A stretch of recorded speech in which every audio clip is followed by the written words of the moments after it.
会社側にいやもう給料もっと上げてくださいとかっていうのはもう間違ってるんですよ。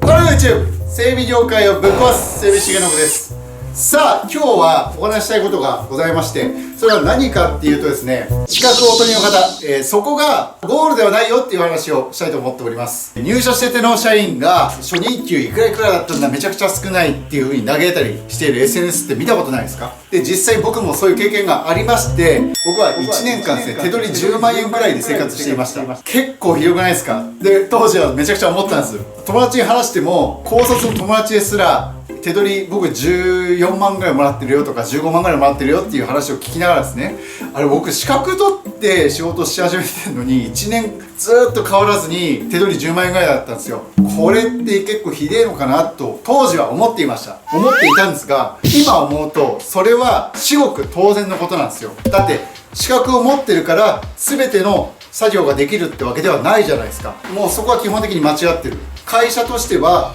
何も能力がない人を雇って育てなくちゃいけないから、実質売り上げっていうのは落ちるわけなんですよね。で、落ちた中でその人を成長させていかなくちゃいけないっていう風にわざわざ仕事が増える状態になってしまうんですよ。ということはやっぱり会社としては長くその人に給料を上げるっていう行為をすぐにねできないじゃないですかっていうのがありますんで、僕はその時に確証しました。もうその時僕は給料をもらえるからいい会社悪い会社っていう風に定義づけをしてしまったんですよね。でも今思えばそれはもう間違ってると。看護師さんもそうだし、お医者さんもそうだし、税理士さんもそうだし、全ての資格試験を取ってから入社して働き始めてる方々、初任給が高いっていうのはあくまでその会社の定義であって、もともとその会社がいい会社であれば、ちゃんと稼いでいる会社、しかもシステムがしっかりしている、ちゃんと教育もしっかりしているっていういい会社であれば初任給が高い可能性はあるけれども、大体の会社、大多数の会社っていうのは基本的に新入社員入れたらばまずそこから成長させていかなくちゃいけないから、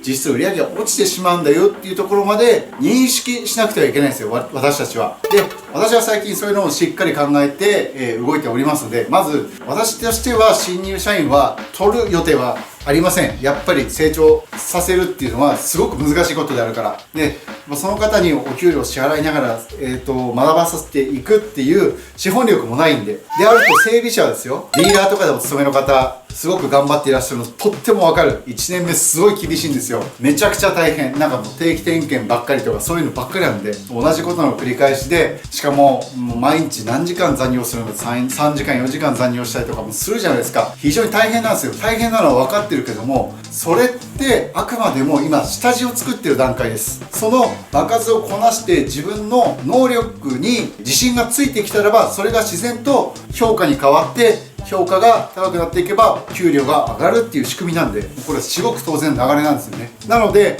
皆さんそこで立ち止まってしまって会社側にいやもう給料もっと上げてくださいとかっていうのはもう間違ってるんですよ。そこはもう自分はそこで成長しません、会社どうにかしてくださいって言ってることなので、もう間違ってます。皆さんそういうとこじゃないんですよ。資格を取ったらまず学んでください。勉強してください。めちゃくちゃ勉強してください。もうわけわかるもの全てもうメモを取ったりなんだりして学んでください。自分の能力値をガーンって伸ばしていけば、その分周りからの評価がグッと寄ってきますんで、そしたらばその評価をもとに給料がアップしていきます。もうこのサイクルは多分外せないものです。もう原理原則にかなったことになっていますので、だからまず皆さん資格を取ったらそこで終わりじゃないよっていうことをね、今回頭にしっかり焼き付けていただいて、これから整備士を始めるって方、もうめっちゃ頑張ってください。めちゃくちゃ辛いことあると思います。もう1年間だけでも相当辛いと思います。ただそこに働いている周りのみんなよりも努力をしていれば絶対見てくれる方がいらっしゃるんで、それは絶対自分のスキルの糧になって次の現場に、もしくは次の会社とか、もしその会社で評価されなくてもあなたのスキルは確実に上がっているので、他の会社に移動したとしてもその会社によってはあなたを見てくれる方が絶対いるので、そこで評価してもらって給料をどんどん上げていきましょう。もうそのみんなが受け取ったみんなが取った免許や資格っていうのは決して無駄にはなりません。それはあくまでもスタート地点です。なので皆さん免許を取ったからといって安心せずに、自分の能力値をどんどん上げて自分の望んだ給料をもらえるまで評価されるように頑張っていきましょう。僕もそういう風に頑張ってきました。僕もとある会社、最初にいた板金工場で、月手取りが10万円を1年ぐらい続けてきたんですけども、その後入った会社、その次の会社ではですね、一応年収でいくと、細かくは言えませんけども、初任給でも400万円以上年収は言ってました。っていうのも全部経験してきたものを全て会社が汲み取って、反映してくれたおかげなので、もうめちゃくちゃ変わりますよね。そうするとね、ボーナスももらえるようになったし、月々の給料も上がるようになったし、で会社の中でも評価を上げてもらって、査定がプラスになったりっていうことも過去にはありましたので、お金っていうのはね、一部の評価ですから、本当に大切なのはその周囲の人たちからの信頼です。そっちの方がお金よりもいい評価になっていくんで、ぜひそのことを忘れずにこれからも頑張っていきましょう。今回はこれで以上です。グッドボタン、チャンネル登録、各 SNS のフォローもよろしくお願いします。それではまた次の動画でお会いしましょう。バイ。